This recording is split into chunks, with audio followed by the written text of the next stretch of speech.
Assalamu alaikum. You're watching Canadian Muslim News on Muslim Network TV from Toronto. I'm Mohammed Maxwell Hassan, and coming up, an interview with CHELSEY SAPP on the life of Chelsea, a playback theater performance.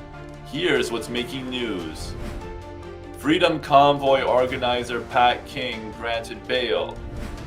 Former Canadian professor receives backlash from Muslim community. Regina residents file complaint against city councillor over racist remarks. Palestine urges U.S. pressure on Israel to stop new settlement plans. And now the details. One of the Freedom Convoy organizers, Pat King, was granted bail Monday by Superior Court Justice Anne London Weinstein in Ottawa. The court proceedings are not known as a publication ban covers them. King's release, however, was subject to several conditions, including a ban to interact with other bail organizers and a prohibition to post on social media. Other conditions include following a nightly curfew from 10 p.m. to 6 in the morning. King also is to refrain from participating in convoy-related activities and to communicate with the media. A former professor at the University of Toronto and popular YouTuber, Jordan Peterson, has received backlash from the international Muslim community for his recent video message to Muslims. In a nearly 7-minute video posted on YouTube on Wednesday, Peterson adjures his Muslim audience to promote intra-faith harmony and discard hatred for Christians and Jews. He also urges the Muslims to support the Abraham Accord peace agreement between Israel, UAE, and the US. Peterson's views are being criticized as ill-informed and arrogant by prominent Muslims from different parts of the world. Among those to slam the conversation is former Al Jazeera journalist Mehdi Hassan and British academic Imran Hussain. UK-based scholar Mohammed Hijab and Australian analyst CJ Werleman also criticized the video. 47 Regina residents have filed a written complaint against Tarina Shah, city councillor at Ward 7, alleging 2 instances of racist comments against Indigenous communities. Addressed to Regina's Integrity Commissioner, Angela Crook, the letter demands an investigation of the 2 prior incidents in 2022 city meetings.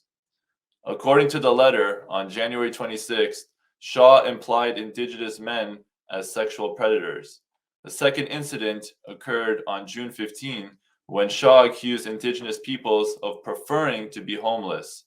Mayor Sandra Master says that the city will wait for the investigation to end before any decision can be made. Palestine urged the U.S. administration yesterday to put pressure on Israel to halt plans for new settlement buildings in the occupied West Bank. Palestinian Prime Minister Mohammed Shataya said at a cabinet meeting that the occupation government approved new settlement plans in West Bank as soon as Biden's Middle East visit concluded. The Palestinian premier appealed to the U.S. administration to intervene to stop Israeli schemes that would, quote, undermine the two-state solution. Biden, in his meeting with Palestinian President Mahmoud Abbas in the West Bank city of Bethlehem on Friday, that the two-state solution was, quote, so far away. He, however, reiterated his support for the two-state solution along the Green Line with mutually agreed swaps. And that's all for the news. Playback theater is a unique type of improv where the audience tells stories from their lives and the actors reenact them on stage. Today's guest is a Cree Muslim who had her story captured from the theater company Third Space Playback Theater in Edmonton. Welcome to the show, CHELSEY SAPP, and thank you so much for being here today. Thank you. Now, for starters, how did the opportunity to have your story captured through theater come up in the first place? Well, I have a friend. She was a part of the Sisters Dialogue here in Edmonton. And Sisters Dialogue are a group of sisters who fight against racism and Islamophobia. So she decided to ask me, like, she reached out to me and said, I think this would be really good for you to join, and I think it would like really, really like help you a lot in your experience and things like that. So that's how she kind of gave me the opportunity to join, because I'm already a part of the Sisters Dialogue as well. Okay, so now just to give us a sample or a taste, so to speak, how was your story translated into an improv performance? Like, what was that process like? Sorry, can you repeat that? So, how was your story translated into an improv performance? What was the process? Um, well, it was really, really like really compelling. Um, I didn't really actually know exactly what was a playback, like because Sister Wati had told me to kind of like ask me if I would join in at the last minute. So I kind of just said, okay, sure. Like, but she didn't have as much time to explain to me. So I didn't entirely know what it consisted of. I was thinking we would just watch a play or something like that.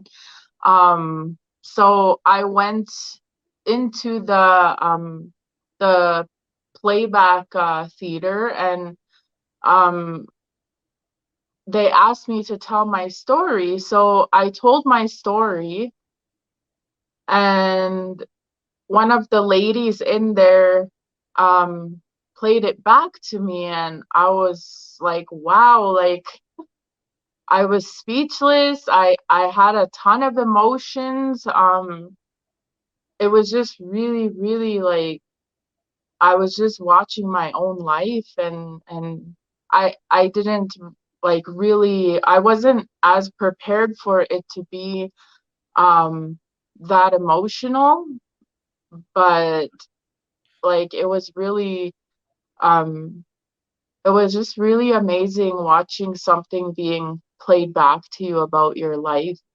Right. And especially given sometimes performances can be deeply personal. Some folks who had their story focused on them, sometimes they might think that it or their response was that it was triggering to watch that performance. Did you feel the same? You mentioned there were emotions. How was your reaction to it? I did.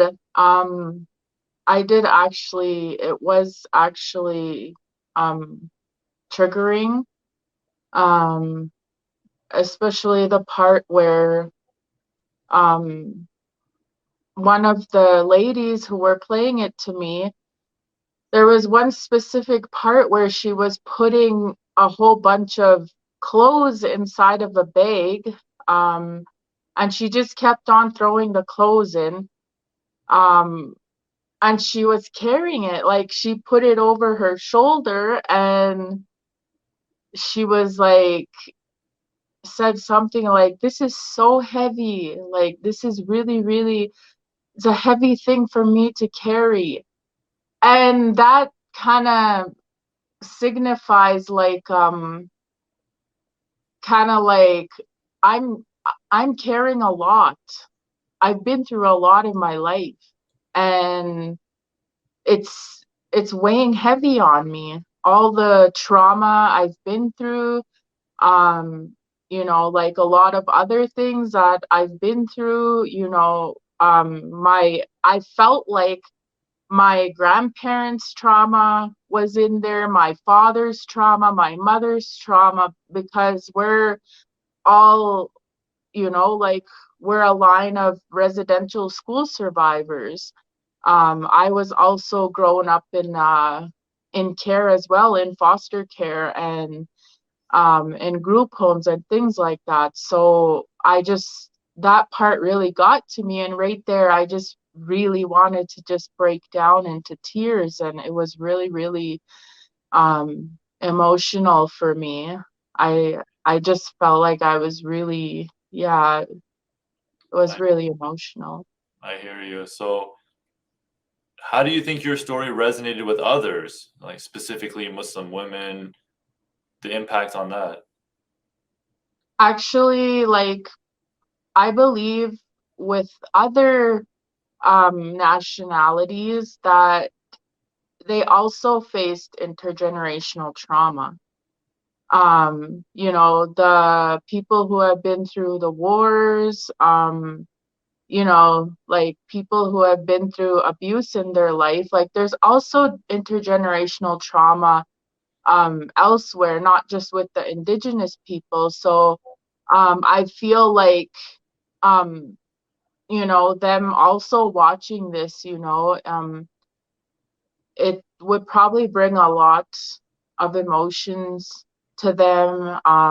It would probably, you know, like it would feel the same type of way that, you know, I felt, because I do believe that it's in more than just one community type of thing.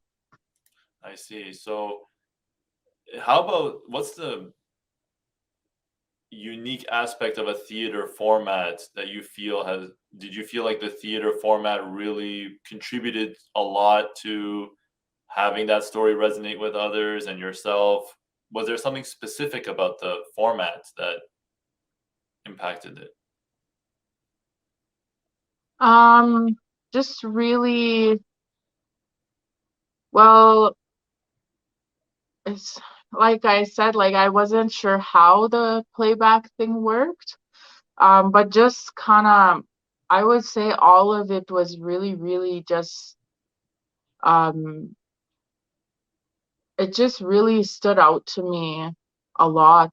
Um, Basically, I would say that like um, a lot of it was emotional. Like even watching the other ladies' stories and things like that.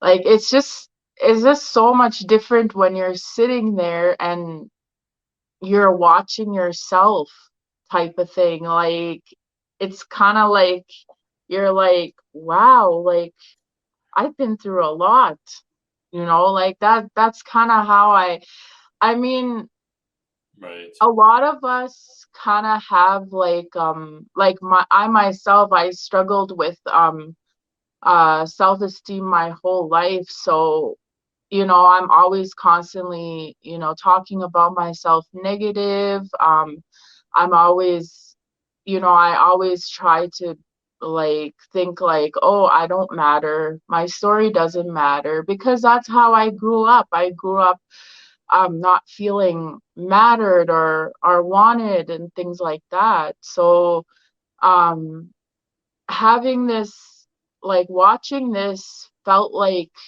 I mattered. Like it felt like, you know, like I need to show myself more compassion.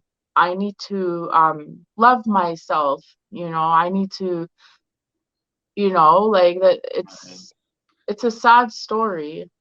No, but thank you. But it's a story worthy of being told. But thank you so much, Sister Chelsea, for sharing with us your whole journey and adventures, and all the best on your upcoming initiatives. Thank you so much. Get more informed by supporting Canadian Muslim news by subscribing. Stay tuned for the next episode. Assalamu alaikum.